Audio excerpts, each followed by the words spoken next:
കോഴിക്കോട് നരിക്കുനിയിൽ വീട്ടിൽ കയറി തോക്ക് ചൂണ്ടി ആക്രമിച്ചതായി പരാതി. നരിക്കുനി സ്വദേശി റഹീസിന്റെ വീട്ടിലാണ് സംഭവം. ബഹളം വെച്ചതോടെ ഇവർ സ്ഥലം വിട്ടെന്ന് വീട്ടുകാർ പറയുന്നു. വിവരങ്ങളുമായി കോഴിക്കോട് നിന്ന് വർഷ ഗിരീഷ് പറയുന്നു. വർഷ, ഇത് ആരാണ് ഈ വീട്ടിലെത്തി ഇത്തരത്തിൽ ആക്രമണം നടത്തിയത്? എന്തെങ്കിലും തരത്തിലുള്ള വിശദാംശങ്ങൾ ലഭ്യമാണോ? ആരാണ് ഈ ആക്രമണത്തിന് പിന്നിലെന്നോ എന്തൊക്കെയാണ് വിശദാംശങ്ങൾ?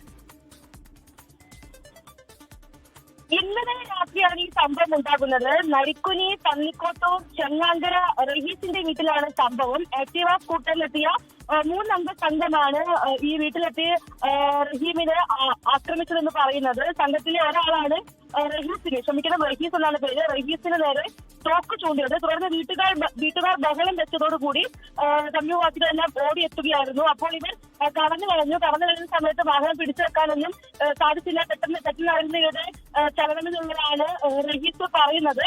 ഇതിൽ പ്രധാനമായും ഈ റഹീസ് ഉന്നയിക്കുന്ന ആരോപണം ടെലിഫോൺ ശബ്ദത്തിൽ ചെറിയ അവ്യക്തതയുണ്ട്. ഏതായാലും നരിക്കുനിയിലാണ് റഹീസ് എന്ന വ്യക്തിയുടെ വീട്ടിൽ ഇത്തരത്തിൽ തോക്ക് ചൂണ്ടി ഒരു ഭീഷണി എത്തിയത്.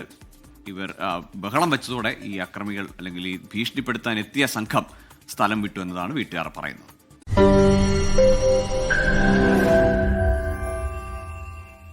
ലോകത്തെവിടെയായാലും ഏത് സമയത്തും 24 വാർത്തകളും ഓഗ്മെന്റഡ് റിയാലിറ്റി പാക്കേജുകളും എക്സ്പ്ലെയിനറുകളും വിശദമായി കാണാൻ ഞങ്ങളുടെ യൂട്യൂബ് ചാനൽ നിങ്ങൾക്ക് സബ്സ്ക്രൈബ് ചെയ്യാം.